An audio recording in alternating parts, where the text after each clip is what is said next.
여러분 소확행이라는 말을 아십니까? 소소하지만 확실한 행복, 이거 중요하죠. 그래서 맛있는 음식 찾아서 줄 서고 또 아름다운 경치 찾아 떠나고 특별히 이번 명절 가족과 즐거운 시간, 여러분 소확행의 시간으로 보낼 수 있기를 축복합니다. 오늘 본문은 그런데 교회와 성도의 진정한 소확행이 무엇인가 여기에 대해서 말씀하고 있습니다. 두 가지를 말씀드립니다. 첫째는 하나님 말씀 가르치고 말씀을 잘 배우는 일입니다.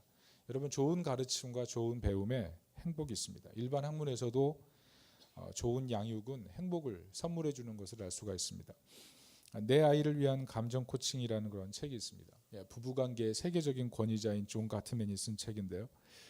자녀를 키우는 부모는 반드시 읽어야 하고, 그리고 부부관계를 좀 더 건강하게 만들고 싶은 분들은 꼭 읽어야 합니다. 존 가트맨 박사가 네 가지 부모형을 제시합니다. 첫째는 축소지향형 부모. 감정을 중요하게 생각하지 않는 거예요. 별것 아니야. 그래서 감정은 좋은 것과 나쁜 것이 있는데 이 부정적인 감정은 무조건 거부하려고 하는 축소지향적. 감정 대단한 게 아니라고 생각하는 거죠. 문제는 이런 감정의 부정적인 면을 계속 자녀들이 조절하지 못하게 되면 나중에 엉뚱한 것으로 풀게 돼요. 쇼핑 중독에 빠진다든지 탐식에 빠진다든지. 두 번째는 억압형 부모입니다. 그럼 안 돼 이렇게 얘기하는 거죠. 감정을 무시할 뿐만 아니라 아이가 가진 감정이 잘못된 것으로 비난하는 거예요. 어떻게 그렇게 행동하니? 너 그만해라. 때로는 매를 들고 협박하고, 이런 부모 앞에서는 자녀들이 자아 존중감이 낮아진다는 거예요. 그래서 아이가 폭력적이 되고 충동적이 되고 잘못하면 막 주먹이 나오게 되고 술과 담배, 비행, 그리고 성에 일찍 눈을 뜨게 된다고 합니다. 세 번째는 방임형 부모예요. 뭐든 괜찮다는 거죠. 자녀들이 무슨 사고를 치든 어떤 행동을 하든 괜찮다고 생각하는 거예요. 근데 문제는 자녀들의 한계를 제시해 주지 않는 거예요. 그래서 자녀들이 잘 커가는 것 같은데 자기 감정 조절을 못하는 것입니다. 그래서 기분 내키는 대로 행동하고 자기 중심적인 행동을 해서 결국은 대인관계까지 엉망이 되는 왕자병, 공주병, 이런 사람들. 마지막으로는 감정 코치형 부모예요. 어떤 행동의 한계를 지어주고 그 아이의 두려움, 또 불안, 슬픔, 이런 감정이 생겼을 때 부정적인 감정이지만 수용하고 손잡아주고 그 감정을 해결할 수 있도록 끝까지 도와주고 인내해주는 것. 이런 부모 옆에 있으면 자아 존중감이 높아지고 독립성이 강해지고 스스로 해결 방법을 찾는 그런 건강한 어린아이로 자란다는 거죠. 여러분은 어떤 부모십니까? 축소지향입니까? 아니면 억압형입니까? 방임형입니까? 감정 코칭형입니까? 어느 거죠? 이런 것은 부부관계에도 적용될 수 있고요. 그리고 여러분의 대인관계에서도 다 적용이 될 수 있습니다. 어떤 문제가 생겼을 때 별것 아니야. 어떤 사람은 될 대로 되라지. 어떤 사람은 무조건 막 억압하는. 어떤 사람은 그 감정을 지혜롭게 극복하려고 하는. 이번 연휴가 돼서 가족들 다 모이는데 되도록이면 이 감정 코치형 부모, 감정 코치형 부부, 감정 코치형으로 가족들을 만나서 즐거운 시간을 보내길 바랍니다. 무슨 말이에요? 아이들도 정서적으로 잘 양육받을 때 행복할 수 있다는 거예요. 어떤 양육법이 들어가느냐에 따라서 행복의 질이 좌우된다는 거죠. 여러분 그거 아세요? 부모가 자녀 앞에서 싸울 때 자녀의 혈압이 높아지는 거 아십니까? 자녀의 혈압이 막 높아진대요. 여러분 그리고 임신 후반기 3개월 그때 싸운 부부싸움을 하잖아요. 그러면 태어나서 아기의 3개월의 감정이 그때의 3개월의 감정이라는 거죠. 여러분 놀랍죠? 그리고 특별히 우울증에 걸린 부모의 얼굴을 보고 자란 아이는 우울증에 걸릴 확률이 높답니다. 제가 이거 굉장히 놀랐어요. 그러니까 굳은 얼굴 증후군이라고 해서 아이를 보면서 빵긋빵긋 웃고 있는 그 아이를 보면서 계속 시무룩하게 쳐다보고 있는 거예요. 로봇처럼. 그러면 아이가 그런 얼굴을 보면서 무섭고 공포감을 느낀다는 거죠. 어릴 때부터. 그래서 아기도 감정 조절을 실패하게 된다는 거죠. 여러분 이 정서적인 돌봄, 정서적인 양육 이게 굉장히 중요하다는 거예요. 이 책을 보면 더 다양한 케이스가 있고 더 많은 얘기들이 있어요. 저는 여러분들이 이 책을 꼭 한번 읽어봤으면 좋겠어요. 거기 이런 얘기도 있습니다. 이혼한 부모가 있는 경우 아이의 수명이 4년이 줄어든답니다. 그 이혼 당사자는 8년이 줄어든대요. 정서적인 돌봄이 굉장히 중요하다는 거죠. 특별히 아이가 상처가 되는 게 뭐냐면 부모 한쪽이 상대방에게 안갚음을 하기 위해서 아이를 이용하는 거예요. 당신 때문에 저 모양이야. 당신 때문에 저 모양이야. 이런 말을 들으면 아이가 굉장히 불안하고 영혼이 파괴된다는 것입니다. 통계도 나와 있어요. 미성년자 자살의 63%, 가출 및 노숙청소년의 90%, 행동장애아의 80%, 고교 중퇴자의 71%, 결손가정의 자녀들이 불안하고 절망적으로 크게 되면 어떤 결과가 나올지는 예상할 수 있다는 거죠. 그래서 바른 양육이 필요하다는 거예요. 얼마나 상대방의 감정을 이해하고 그 감정을 잘 다스려서 위기를 극복하게 하느냐, 그런 양육법이 있을 때 가정이 행복하고 미래의 길이 열릴 수 있다는 거죠. 여러분, 이런 지혜로운 감정 코칭을 통해서 가정을 좀 행복하게 만들어갈 수 있기를 예수님의 이름으로 축복합니다. 그런데 사람을 정말 행복하게 하는 것이 무엇인가? 오늘 본문이 그 얘기를 하고 있는 겁니다. 사람을 정말 행복하게 하는 것, 그게 바로 하나님 말씀을 가르치고 하나님 말씀을 배우는 거예요. 왜? 말씀이 들어가면 변화가 일어나기 때문에. 여러분, 성경이 분명히 기록되어 있습니다. 성경은 하나님의 감동으로 되어 있는 거예요. 무슨 말이에요? 성경은 하나님의 감정이 실려 있다는 거예요. 하나님의 풍요한, 하나님의 부요한, 하나님의 따뜻한, 하나님의 진실한, 하나님의 그 깊으심, 성경이 그 하나님의 성품이 담겨 있기 때문에 성경을 읽으면 우리 영혼의 감성이 회복이 되는 거예요. 그래서 파괴된 감성 아니에요? 자라면서 살면서 잘못된 것을 배우고 잘못된 것을 경험하고 계속 상처받고 스트레스 받고 우리 마음이 우울하고 즐거운 일이 별로 없고, 그렇지만 그런 환경에도 불구하고 성경 말씀을 쭉 읽다 보면 하나님의 감성, 하나님의 감정이 우리 영혼 가운데 채워지면서 점점 회복되고 살아나는 그런 경험을 하게 된다는 것입니다. 히브리서 4장 12절의 말씀도 보면 하나님 말씀은 살았고 활력이 있어. 예전 성경에는 운동력이 있어. 좌우의 어떤 날선 검보다 예리하고 홍과 영과 및 관절과 골수를 찔러 쪼갠다 그러잖아요. 말씀이 그냥 일반적으로 책에 기록되어 있는 텍스트, 그냥 글자가 아니라는 거예요. 그 글자가 아니고 그 글자가 움직이고 능력이 있고 우리 영혼에 큰 도움을 주는 생약과 같은 능력이 있다는 것입니다. 그래서 교회가 가장 중요하게 생각할 일이 바로 하나님 말씀을 얼마나 잘 가르치고 성도들은 그 하나님 말씀을 통해서 얼마나 변화되려고 하는가, 이것이 교회의 가장 중요한 일이라는 거예요. 그래서 오늘 본문에 보면 초대교회 성도들이 말씀의 능력을 알았기 때문에 성전에 있든지 집에 있든지 예수는 그리스도라고 가르치기를 날마다 쉬지 않고 그치지 않고 진행했던 일들을 볼 수가 있다는 거죠. 여러분, 로이드 존스가 충격적인 얘기를 했어요. 어떤 얘기를 했냐면 심령의 부흥은 기도한다고만 오는 것이 아니다, 이런 얘기를 했어요. 저는 이게 굉장히 옳은 얘기라고 생각합니다. 무슨 말이냐면 부흥을 가로막는 영적인 장애물들을 하나님 말씀으로 자기 마음속에 제거하지 않는 상태에서 기도만 한다고 심령의 부흥, 교회의 부흥이 온다는 게 아니에요. 그러니까 기도와 말씀은 같이 병행돼야 되는 거지, 기도한다고 자기 옛습관이 변화되고 기도한다고 자기 마음의 어두운 마음이 떠나가고 기도한다고 시험이 그냥 사라지는 게 아니고, 하나님 말씀을 꾸준히 섭취하고 하나님 말씀을 통해서 감성과 감정이 회복이 되고 하나님의 말씀이 자기 마음을 움직이기 시작할 때 우리는 회복될 수 있다는 거예요. 그래서 로이드 존스가 4가지를 제시합니다. 잘못된 삶의 철학으로 하나님을 따르는 그 삶의 철학을 중지하고, 성경의 권위를 인정하고, 진노하는 하나님은 부정하면서 사랑의 하나님만 찾는 자꾸 피하려고만 하는 그런 마음 버리고, 그리고 일그러진 교회관, 교회에 대한 하나님의 권위를 인정하지 않는 그런 마음 버리라는 거예요. 그런 마음이 있을 때 정말 살아날 수 있다는 그런 얘기를 하는 걸 보면서 저는 옳다고 생각합니다. 우리 마음속에 알게 모르게 쓰레기 더미가 쌓이는 거예요. 쓰레기 더미가. 여러분, 아무리 배수관이 좋아도요, 배수관이 내려올 수 있는 그 위에 지저분한 오물들이 많이 쌓여 있으면 넘쳐버려요. 넘쳐버린다니까요. 온 집안에 오물이 다 들어올걸요. 그래요. 하나님 말씀을 읽음으로 인해서 우리 마음속에 차가워진 장애물들, 쓰레기들, 잡동사니들, 그런 것들을 다 갈아엎어야 된다는 거예요. 그래서 하나님 말씀을 배우고 그 말씀을 깨달으려고 하고 그 말씀을 배우는 그 자리로 찾아 들어가야 되는 거예요. 왜요? 왜 그럴까요? 하나님이 사람 사랑하시기 때문에 그래요. 하나님이 사람을 너무 사랑하셔서 그 사람을 하나님의 사람으로 만들고 싶기 때문에 하나님의 형상으로 완전히 회복시키고 싶기 때문에 하나님 말씀을 배우길 원하신다는 겁니다. 여러분, 딥시킹이라는 책에서 그런 얘기가 나와요. 어떤 유명한 광고회사에 신입사원을 채용할 때가 됐어요. 신입사원들이 왔겠죠. 면접을 하는데 신입사원들에게 임무를 주어졌다고 합니다. 당신에게 가장 중요한 3가지 사진을 찍어 오십시오. 사람들이 뭘 찍었겠어요? 돈, 인터넷, 자기가 좋아하는 거 다 찍었겠죠. 하나씩 하나씩. 그래서 다 제출했는데 가지각색이더래요. 그런데 면접관들이 누굴 뽑았을까요? 자기 얼굴 사진을 낸 사람을 뽑았대요. 3장 모두 자기 얼굴 사진을 낸 사람. 무슨 말이에요?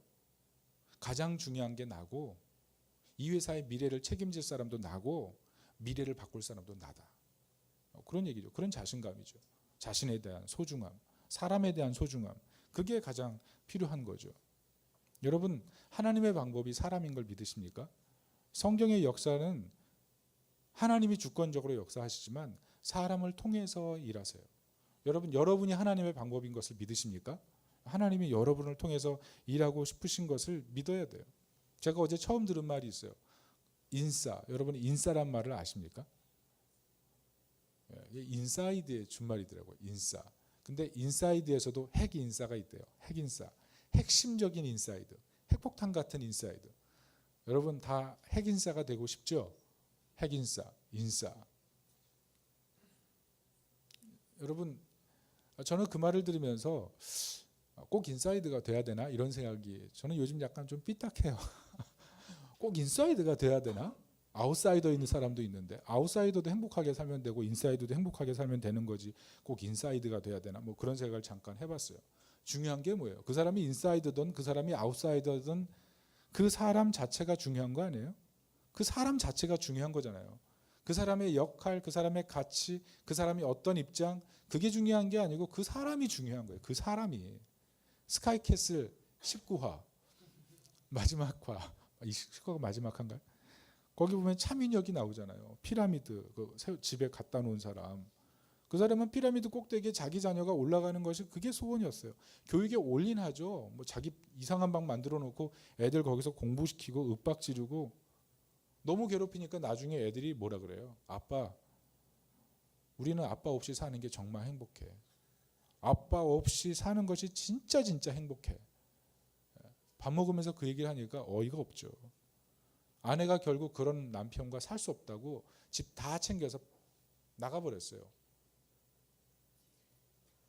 이 남자가 집에서 홀로, 그 큰 집에서 홀로 사발면 끓여 먹으면서 애처롭게 있는 거죠. 그 피라미드를 바라보면서 내가 이렇게 살아야 되나 막 이런 고민을 하다가 나중에 이혼하자고 하던 그 아내가 와서 그런 말을 해요. 당신, 내가 애들에게 그런 소리를 듣는 당신을 보면서 내가 얼마나 가슴이 아프고 내가 억장이 무너졌는 줄 알아? 내가 잠을 잘 수가 없을 만큼 내가 힘들었어. 당신 앞으로 이렇게 외롭게 살까 봐 너무 걱정됐다고. 그런 얘기를 하니까 그냥 돌 같은 남자가 눈물을 막 흘리면서 막 소리 없이 흐느끼더라고요. 저는 이상해요. 그런 걸 보면 같이 눈물이 나와요. 왜 그런지 모르겠어요. 그래서 막 눈물을 막 좀 흘릴 뻔을 하고. 저는 무슨 얘기를 하는 거예요? 제가 왜 드라마 얘기를 계속 하는가요? 재밌으니까. 여러분, 근데 무엇이 중요하냐 그 얘기를 하는 거죠. 정말 중요한 게 뭐예요? 성적이에요? 피라미드 꼭대기예요? 정말 중요한 건 사람이에요. 사람 그 자체가 소중한 거예요. 사람 그 자체를 자녀로 대우하는 것, 사람 그 자체를 소중하게 생각하는 것. 여러분, 사람에 집중하십니까? 사건에 집중하십니까? 굉장히 중요한 말이에요. 여러분은 사건에 집중하세요? 사람에 집중하세요? 성경에 보면 사람이냐 사건이냐 여러 가지 얘기가 나와요. 요셉의 사건도 요셉의 얘기도 그렇죠. 형제들이 요셉을 팔고 죽이려고 했던 건 사건이었어요. 요셉이 꿨던 그 꿈에 집중했죠. 그것 때문에 질투심, 미움, 그것 때문에 결국 요셉을 팔아먹거든요. 뭘 놓친 거예요? 요셉이 자기 가족이고 동생이고 아버지의 사랑하는 아들이고 자기의 둘도 없는, 잃어버렸을 때 너무 큰 대가가 있을 거라는 걸 잊어버린 거죠. 사랑받는 동생이라는 사실을 잊어버리고 사건만 생각했을 때 문제가 커진 거예요. 우리 마태복음 19장에도 똑같은 얘기가 나와요. 부자 청년이 예수님을 향해서 여러 가지 얘기를 할 때 예수님이 그런 말 했죠. 너의 전 재산을 걸고 나를 따라와. 그런 얘기를 했을 때 부자 청년이 따라갈 수 있어요, 없어요? 따라가지 못하거든요. 뭘 본 거예요? 그 사람은 재물을 본 거예요. 예수님 뭘 보길 원했어요? 예수님 보길 원했죠. 여러분, 우리는 사건과 사람이 있을 때 뭘 선택해야 될지를 항상 분명하게 해야 돼요. 이게 하나님의 뜻이에요. 하나님께서 뭘 보시는 거예요? 사람을 보시는 거예요. 우리가 어떤 환경에 있는지, 어떤 조건에 있든지, 어떤 일을 하고 있는지, 어떤 절망이 있든지, 어떤 스트레스가 있는지, 그것으로 우리됨을 평가하는 것이 아니고 그냥 있는 그 자체로 우리가 소중하고 귀하고 아름다운 거예요. 우리가 그냥 하나님의 형상인 거예요. 예수님이 우리 죄를 위해 죽어주실 만큼 우리가 가치 있고 사랑스러운 존재인 거예요. 우리 각 사람을, 자신을 그렇게 하나님이 얼마나 소중하게 생각하는지 그런 사람으로 생각할 때 우리가 정말 보배롭고 존귀한 인생을 살아가는 줄 믿으시기 바랍니다. 주님께서 그걸 원하시는 거예요. 그래서 그런 하나님의 형상의 회복을 위해서 양육의 자리로 데리고 가시는 거예요. 가르치기를 원하시는 거예요. 배우기를 원하시는 거예요. 성경 말씀으로 새로워지기를 원하는 거예요. 말씀이 들어가고 하나님의 말씀을 배우지 않으면 자라날 수가 없어요. 멈출 수밖에 없어요. 여러분, 성경은 평생 공부하는 거예요. 성경은 평생 읽는 거예요. 그냥 알아서 그쳐지는 게 아니에요. 끝없이 새로워요. 마르고 닳도록 퍼올릴 수가 있어요. 끝없이 우리가 죽은 다음에 또 다른 누군가가 퍼올려도 끊임없이 퍼올릴 수 있는 엄청난 샘근원이에요. 그 샘근원을 조금 공부하고 멈추고 조금 공부하고 다 배웠다고 하고, 아니죠. 잘못 생각하고 있는 거예요. 우리가 퍼올릴 수 없는 바닷물보다 더 깊고 넓고 엄청난 에너지인 거예요.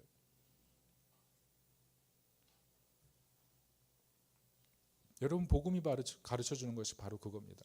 하나님이 사람 사랑하시고 사람을 하나님의 말씀으로 양육하길 원한다는 거죠. 문제는 우리가 양육을 하는 사람으로서 양육이 굉장히 어렵다고 느껴지기 때문에 포기하고 싶은 생각이 들 때가 있다는 거죠. 오늘의 교회를 담임하셨던 고 하용조 목사님이 그런 얘기가 있어요. 이분이 연예인 교회 할 때 하루에 4시간씩 자고 철야 기도하고 7번 설교하고 금식 기도하고 너무 몸이 힘들더래요. 도망치고 싶더래요. 그래서 한경직 목사님 찾아갔다잖아요. 한경직 목사님, 저 이제 교회 접어야 되겠습니다. 도망치고 싶습니다. 그랬더니 한경직 목사님이 2가지를 얘기했대요. 하나님 사인 없으면 떠나지 마. 목사가 교회를 떠날 수 있는 건 2가지야. 몸이 병들어 더 이상 목회를 못하든지, 성도들 전체가 떠나라고 해주든지. 그 2가지 있으면 교회 떠나. 그러나 그거 아니면 교회 떠나지 마. 그래서 자리를 지켜서 연예인 사역 계속했다는 그런 얘기, 제가 그분의 책을 봤어요. 여러분, 사람을 양육하고 키우는 것이 쉽지가 않습니다. 제가 최근에 봤던 어떤 책에 그런 얘기가 있더라고요. 우리 인생이 다리와 같다는 그런 내용. 제가 철야 때도 잠깐 얘기했지만, 여러분, 다리의 역할이 뭡니까? 다리의 역할은 밟히는 거예요. 다리의 역할은 뭐예요? 무게를 견뎌주는 거예요. 근데 히브리어로 제사장이 뭐냐면 다리 놓는 사람들이에요. 무슨 말이에요? 제사장은 하나님께로 갈 수 있도록 무게를 견뎌주고 고통을 견뎌주는 거예요. 사람들이 하나님께 다 갈 수 있도록 그때까지 다 밟혀주는 역할을 잘 감당할 때 그것이 정말 진정한 제사장의 역할이라는 거죠. 저는 양육자가 그런 역할이라고 생각해요. 자신의 무게를 견뎌야 되고, 다른 사람들의 무게를 견뎌야 되고, 다른 사람들의 아픔까지 다 품어주면서 그 사람들이, 자기를 통과하는 사람들이 예수 그리스도께로 향하여 온전히 하나님의 은혜 가운데 들어갈 때까지 참고 인내하는 것. 그게 양육자의 역할인 거죠. 여러분, 그런데 그게 행복한 일이에요. 왜 행복한 일이에요? 삶의 무게로 보면 어려운 거죠. 삶의 어려움으로 보면 그게 쉬운 일이 아닌 거예요. 그런데 밟고 지나간 다음에 어디로 가는 거예요? 예수 그리스도께로 가잖아요. 하나님께로 가잖아요. 그게 가장 영광스럽고 가치 있고 은혜로운 일이에요. 양육이 그런 거예요. 양육에 참여하는 게 그런 거예요. 하나님 말씀을 배우는 게 그런 거예요. 하나님 말씀을 배우면 어디로 가는 거예요? 예수 그리스도께로 가는 거예요. 하나님 말씀을 배우는 순간 우리 마음이 하나님을 향하게 되는 거예요. 그래서 말씀을 배우고 말씀을 깨닫고 말씀을 암송하고 말씀을 읽다 보면 우리 마음 중심 이동이 생겨서 우리의 삶의 무게가 달라지는 거예요. 그래서 양육은 받아야 돼요? 받지 않아야 돼요? 양육은 해야 돼요? 하지 말아야 돼요? 해야 되고 배워야 되고 참여해야 되는 거예요. 예수님이 오셔서 뭐 했어요? 양육하셨어요. 제자들은 양육받고 양육자가 됐어요. 이게 하나님 나라의 패턴이에요. 여기 있는 모든 분들은 하나님 말씀을 배워야 되고요. 누군가를 양육하는 사람이 돼야 돼요. 그게 예수님의 뜻이에요. 그게 예수님 부르심이에요. 양육에 이탈이 없어야 돼요. 양육해야 되고 하나님 말씀 가르쳐야 되고. 양육을 위해 그러면 알아야 될 게 뭘까요? 짧게 세 가지만 살펴봅니다. 첫째는 양육하는 사람들, 이 사람들이 지치지 않도록 옆에서 격려해야 돼요. 축복해 줘야 돼요. 목자, 교사, 사역자. 여러분 특별히 이렇게 명절 때 쉴 때 문자 메시지 하나라도 보내주세요. 여유가 있잖아요. 너무 살기 각박해서 아무것도 못했지만 이때 문자라도 하나 보내주는 거예요. 팀장님 고마워요. 목자님 고마워요. 교사 선생님 고마워요. 이렇게. 특별히 우리 교회 전사님 3명 새로 오셨잖아요. 전사님 얼굴만 봐도 감사해요. 찬양의 은혜가 돼요. 전사님 설교할 때 느낌이 와요. 우리 전사님 최고예요. 문자를 보내주세요. 위로해 주세요. 두 번째는 양육과 성장을 위해서 예수님을 향해야 돼요. 여러분 우리가 정말 좋아하는 것들이 있거든요. 양육과 성장을 위해서 좋아하는 것들을 방향을 바꿔야 돼요. 방향을 바꿔야 돼요. 그게 사람이라면 사람과의 거리도 둬야 돼요. 내가 예수님께로 가기 위해서 나와 가장 가까운 거리에 있는 사람도 하나님 말씀을 배우기 위해서라면 멀어질 필요가 있어요. 예수님을 향해 가는데 예수님을 향해 가지 못하게 만드는 여러 가지 장애물들이 있거든요. 그것을 그 좋은 기회를 얻기 위해서 감정적인 그리고 관계적인 그런 부분도 어느 정도 정리할 필요가 있다는 거예요. 그리고 셋째는 성경 배우기를 결심해야 돼요. 저는 여러분이 하나님 말씀 배우기를 결심하기를 바랍니다. 새해 미국에 결심한 것을 갖다가 보니까 통계가 이렇게 나왔어요. 25%는 일주일 만에 포기한대요. 30%가 2주일 만에 포기한대요. 한 달 되면 거의 다 포기한대요. 한 달 안에 새해 목표를 이루는 사람들은 거의 없는 거죠. 통계로 보면 5% 정도, 그리고 8% 정도만 자기 목표를 성공한다는 거죠. 그렇지만 저는 우리 모두가 이 5%, 8%에 들길 바랍니다. 여러분 말씀 배우는 게 중요한 걸 아시겠죠? 깨달았겠죠? 그럼 배워서 이것을 통해서 하나님의 나라를 세우려고 하는 그런 마음을 가지고 참여해야 된다는 거예요. 여러분 나이키 아시죠? 유명한 말이잖아요. Just do it. 해봐. 여러분 이 나이키가 Just do it이라는 광고 문구를 쓴 다음에 얼마나 신발이 많이 팔린 줄 아세요? 18%에서 자그마치 43%로 뛰어올랐어요. 옛날에 나이키가 아디다스랑 비등했거든요. 퓨마 막 이런 걸랑 비등했거든요. 그런데 Just do it 그 광고 문구 쓴 다음부터 43%까지 뛰어올랐다는 거죠. 무슨 말이에요? 해봐. 사람들이 나이키 사본 거죠. 그래서 사본 거죠. 그리고 나이키 신고 뛰어본 거죠. 좋은 거죠. 해보는 게 능력이 있는 거예요. 그냥 좋다고 생각하는 게 아니고 실제로 참여하고 해보면 그 은혜와 능력을 깨닫게 되는 거예요. 여러분 참여해보세요. 해보세요. 말씀에 참여해보시고 말씀 배우는 일을 해보세요. 최근에 우리 깜짝 놀란 소식 들었죠. 현대중공업이 대우조선인가요? 대우조선해양을 통합시켰잖아요. 맞죠? 이제 된 거죠? 앞으로 뭐 헤쳐나가야 될 일들이 있지만 여러분 현대중공업 누가 세운 거예요? 정주영 회장이 세웠어요. 고 정주영 회장. 여러분 현대에서 가장 뼛속 깊이 남아있는 말이 뭔지 아십니까? 고 정주영 회장의 말이죠. 님자 해봤어? 님자 해봤어? 여러분 별거 아닌 것 같죠? 그런데 해본 사람과 해보지 않은 사람은 다른 거예요. 여러분 성경을 읽는 것은 의무가 아니에요. 성경을 읽는 것은 사명이에요. 예수 믿는 사람들은요 성경 읽어야 돼요. 하나님 말씀이 내 영혼을 살리는 거예요. 가장 귀한 것이라고 믿고 그것을 선택할 수 있는 하나님의 사람이 되기를 바랍니다. 누가복음 6장 46절 너희는 나를 불러 주여 주여 하면서도 어찌하여 내가 말하는 것은 행하지 아니하느냐. 주님 말씀이에요.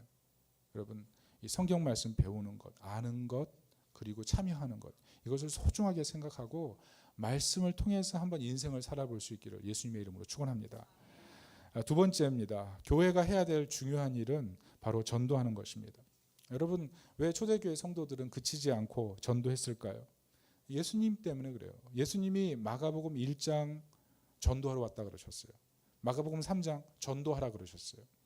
예수님 그리고 지상 사명 올라가실 때 다 줬어요. 전도하라고 줬어요. 예수님 열망이 전도예요. 요한복음 12장 24절 한 알의 밀이 땅에 떨어져 죽지 아니하면 한 알 그대로 있고 죽으면 많은 열매를 맺느니라. 예수님 전도 위해서 죽으셨어요. 그래서 교회가 이거 해야 돼요. 그런데 예수님께서 왜 열정적으로 그치지 않고 전도하기를 그렇게 강조하고 예수님께서 그렇게 얘기하셨을까요? 전도가 행복한 일이기 때문에 그래요.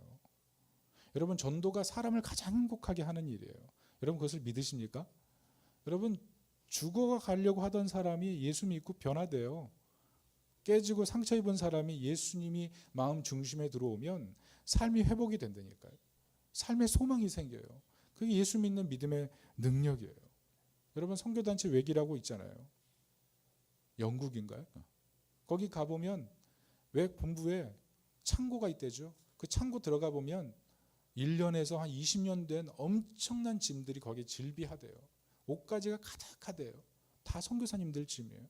선교사님들이 거기에 자기 짐 놓고 이름 없이 빚도 없이 떠나서 선교지에 사역하고 있다는 거예요.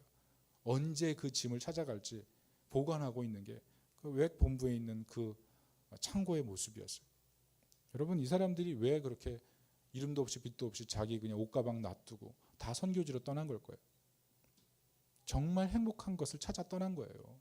정말 행복한 것. 우리 티베트 선교사님 추방당했잖아요. 근데 왜 선교 또 떠나려고 그래요? 우리가 후원했죠. 인도네시아 선교사님 머리 혈관 터져가지고 태국까지 비행기로 이송시켜가지고 겨우겨우 살려놨는데 다시 인도네시아 또 들어가잖아요. 목숨 걸고 사역해요. 왜 그래요? 복음이 그만큼 가치 있는 거기 때문에, 복음이 정말 사람을 변화시키고 진정한 행복을 줄 수 있는 것을 믿기 때문에 그런 거 아니에요? 여러분 정말 그렇게 여러분도 믿으십니까? 복음 때문에 사람이 살아나고 사람이 변화되고 진정한 행복을 이 복음이 줄 수 있다는 것을 여러분 믿으십니까? 2대 98 법칙이 있어요. 2%의 사람들이 98%의 사람을 움직인다는 거예요. 2% 가소롭죠?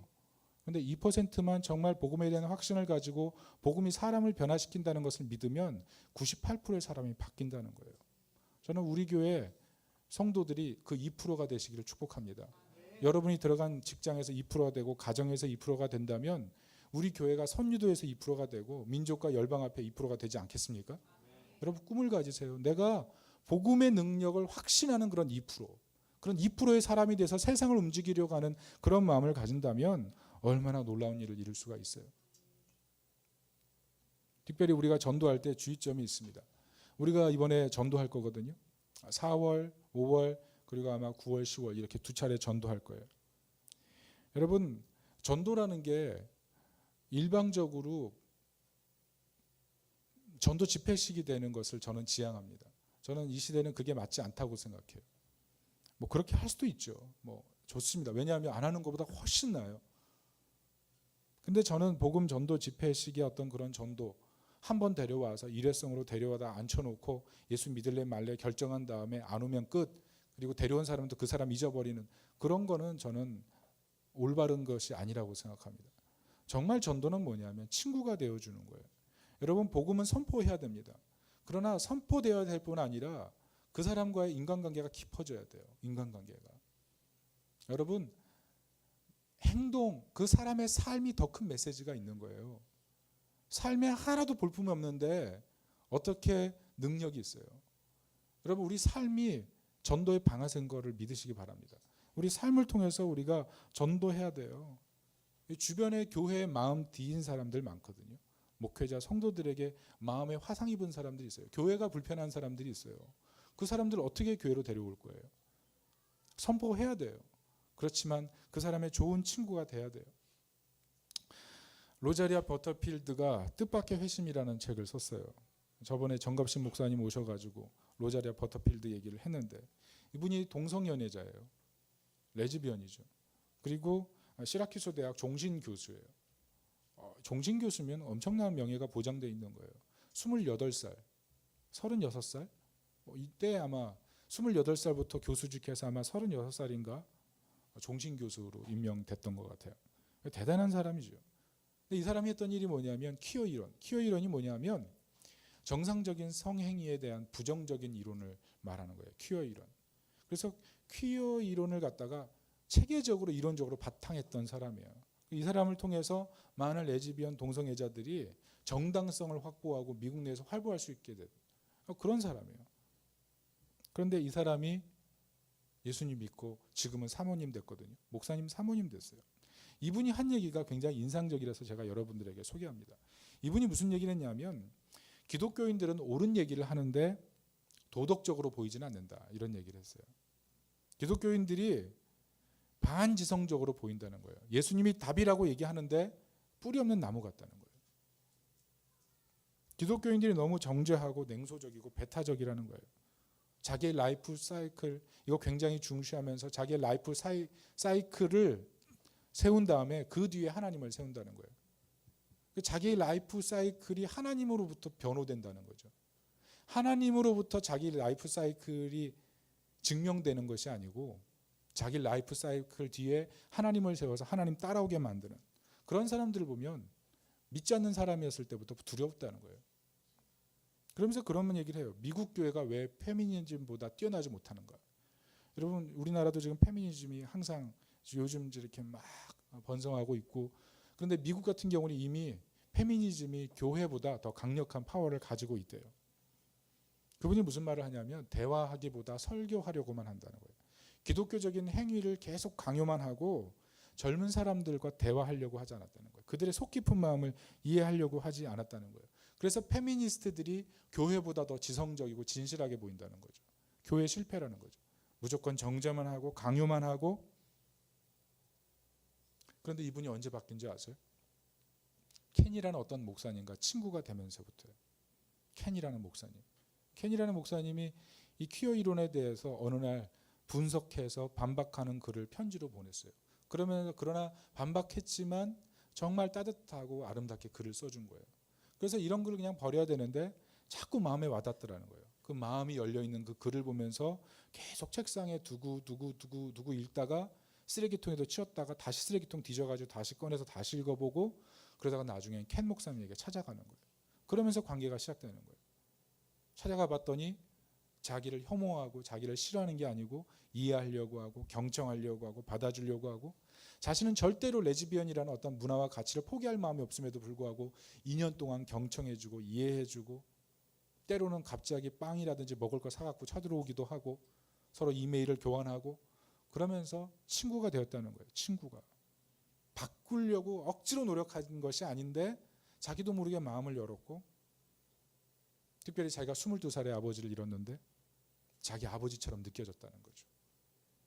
그리고 그분이 기도해 줄 때마다 나를 적대하는 사람이 아니고 나를 포용해 주려고 하는 사람이고 그 기도를 들을 때마다 교회를 향하여 마음이 열리기 시작하더라는 거죠. 여러분 이 전도 얘기를 들으면서 여러분 어떤 생각이 드십니까?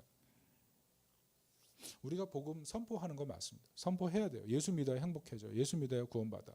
그런데 우리 삶이 메시지가 돼서 우리 삶으로 예수가 전달돼야 되고 내가 불신자들의 진정한 친구가 되어주는 거예요. 그들의 속 깊은 마음을 이해해주고 그 사람들이 어떤 생각을 하는지 경청하고 그 사람들의 속마음을 같이 이해하면서 나도 그런 적이 있어. 나도 힘들었어. 서로 얘기하는 거죠. 여러분 친구가 되어서 긴 여정을 보내는 거예요. 전도 집회 시기에 그냥 한 번 데려와서 끝나는 게 아니고 지속적으로 그 사람과 연락하고 만나고 아는 사이가 아니고 친구가 돼서 그 사람의 삶의 문제를 같이 나누고 같이 기도하고 그러면서 그 사람을 교회로 이끌어 올 수 있는 그런 마음. 그게 정말 전도가 아닐까요? 우리가 그런 믿음의 사람이 될 수 있기를 예수님의 이름으로 축복합니다. 여러분 전도는 누군가가 해야 될 어떤 일이 아니에요. 전도는요 내가 해야 될 일이에요. 내가. 여러분 교회의 미래가 우리입니다. 교회의 미래가 저 사람이 아니에요. 교회의 미래가 나예요. 여러분 세상에 교회가 하나도 없고 예수 믿는 사람이 하나도 없다면 누가 미래예요? 내가 미래 아니에요? 여러분 한 사람 한 사람이 교회의 미래고 여러분 한 사람 한 사람이 교회인 거예요. 여러분을 통해서 하나님 나라가 세워져야 되고 여러분 안으로 사람들이 들어와야 돼요. 그래서 하나님 나라가 세워져야 된다는 것입니다. 특별히 여러분에게 도전을 드립니다. 결심하십시오. 누구를 전도할지를 결심하세요. 적어도 100일 정도를 품어야 그 사람을 확실하게 전도할 마음이 생긴답니다. 22일 정도는 의식적으로 할 수 있지만 100일 정도 되면 습관적으로 전도할 수 있대요. 100일 정도 품으시고 기도하면서 다가갈 준비를 하십시오. 그리고 절대로 포기하지 마세요. 여러분, 전도하려다가 벌써 포기한 사람들이 있죠. 로자리아 버터필드도 어떻게 이 사람이 회심할 수 있겠어요? 동성애자가, 교수가, 사회활동 왕성하게 하고 내면이 이렇게 강한 사람이, 종신교수가 될 정도로 똑똑한 사람이, 그런데 포기하지 않고 친구가 되려고 했을 때 변화되잖아요. 여러분, 혹시라도 마음 가운데 저 사람은 변화되지 않을 거야, 그렇게 생각하는 사람이 있습니까? 그 사람에게 찾아가서 예수의 사랑을 자신의 삶으로 보여줄 수 있기를 바랍니다. 예수의 복음을 전하고 삶으로 보여줄 수 있기를 바랍니다. 그리고 마지막으로 여러분, 마음을 지키십시오. 복음이 정말 소중하다는 것을 여러분이 마음을 지키셔야 돼요. 예수의 복음만이 사람을 살린다는 그 말씀을 마음속에 심고 마음을 지켜야 돼요. 여러분, 최근에 돌아가신 빌리 그레이엄 목사님도 집집 곳곳마다 주방, 욕실, 화장실, 어느 방마다 붙여놨대잖아요. 갈라디아서 6장 14절. 우리 주 예수 그리스도의 십자가 외에는 자랑할 것이 없으니. 그 말씀을 다 붙여놨대요. 왜 붙여놨겠어요? 마음 지키려고. 대전도자, 대설교가, 대목사, 세계를 움직이며 전도했던 사람. 근데 그분도 자기 마음 지키려고 말씀을 곳곳마다 붙여놓고 나는 복음을 증거해야 된다는 사실을 계속 확인시켰다는 거죠. 마음 지키니까 결국 그런 일들을 할 수 있었던 거예요. 여러분, 여러분의 마음에 뭐가 있습니까? 근심, 걱정, 염려 많죠? 그 염려와 걱정이 여러분을 진실로 행복하게 하는 것으로부터 여러분을 빼앗고 있을 수 있다는 것을 여러분 기억하셔야 돼요. 여러분의 마음을 지킬 수 있는 것은 사람의 말의 잔치가 아니에요. 풍성한 음식이 아니에요. 정말 아름다운 경치를 보고 좋은 여행지에 가서 휴식하는 것 너무 필요한 거예요. 그러나 우리의 마음을 지키는 것은 결국 하나님 말씀이고 양육이고 하나님 말씀을 삶 속에서 실행해 보는 거고 그 말씀이 삶의 실용이 돼서 삶의 실체화가 돼서 드러날 때 그게 또 다른 사람의 구원으로 연결되는 것을 믿으시기 바랍니다. 여러분, 정말 좋은 약이 있어서 내가 질병에서 치유됐어요. 근데 나의 정말 사랑하는 친구가 똑같은 병에 걸려서 죽어가요. 그러면 내가 먹고 있는 약 소개해 줘야 돼요, 말아야 돼요? 그거 소개해 주지 않으면 원수예요, 원수. 우리가 정말 사랑하는 것, 우리가 정말 좋아하는 것, 우리가 정말 기뻐하는 것, 그것이 우리에게 소확행이 될 수 있지만, 그러나 오늘 성경은 다른 가치를 얘기해요. 거기에서 하나님 말씀을 양육하고 하나님 말씀을 배우고 하나님 말씀을 가르치고 하나님 말씀을 증거하고 그 증거를 통해서 사람이 살아나게 하는 것, 여기에 진정한 행복이 있다는 거예요. 이런 하나님 백성이 될 수 있기를 예수님의 이름으로 축원합니다. 아멘. 우리 모두 다 같이 일어나겠습니다. 다 같이 일어나서 우리 같이 한번 기도합시다. 이 시간 기도할 때 여러분에게 정말 중요한 것이 무엇입니까? 여러분이 정말 사랑하는 것이 무엇입니까? 여러분이 정말 얻기를 원하는 것이 무엇입니까? 여러분의 마음 속에 여러분의 마음을 또아리 틀고 있는 것이 무엇입니까? 여러분을 이끌어가고 있는 것이 무엇입니까? 여러분에게 행복을 줄 수 있는 것이 무엇입니까? 여러분 그것을 찾고 누리고 싶어하고 쫓아가고, 그러나 그것을 여러분 누리는 것이 하나님의 뜻과 반대되는 것은 아닐 것입니다. 그러나 오늘 성경은 진정한 행복으로 가는 일들을 얘기해주고 있습니다. 하나님 말씀을 배우고 하나님 말씀을 가르치고, 비록 그것이 힘들고 때로는 지칠지라도 다리와 같이 역할을 해서 예수 그리스도께로 가게 만드는 그 일이 얼마나 행복한 일인지를 얘기해주고 있습니다. 말씀을 전도하는 것, 그래요, 피곤하죠, 때로 부담되죠. 그러나 그 예수 그리스도의 복음을 증거해서 사람을 살려내는 일이 얼마나 가치 있고 행복한 일인지를 우리 마음속 깊이 심고 있다면 그거 할 때마다 정말 행복하지 않겠습니까? 여러분, 마음 지키십시오. 여러분의 마음에 하나님 말씀이 심겨지길 원합니다. 여러분의 마음 가운데 그리스도 예수 복음 증거하는 것을 가장 소중하게 생각할 수 있길 바랍니다. 여러분, 예수 그리스도가 사람을 살리고 예수 그리스도가 사람을 회복시킵니다. 예수 그리스도를 통해 우리가 변화될 수 있습니다. 여러분, 이거 믿으십니까? 이 시간 다 같이 기도합시다.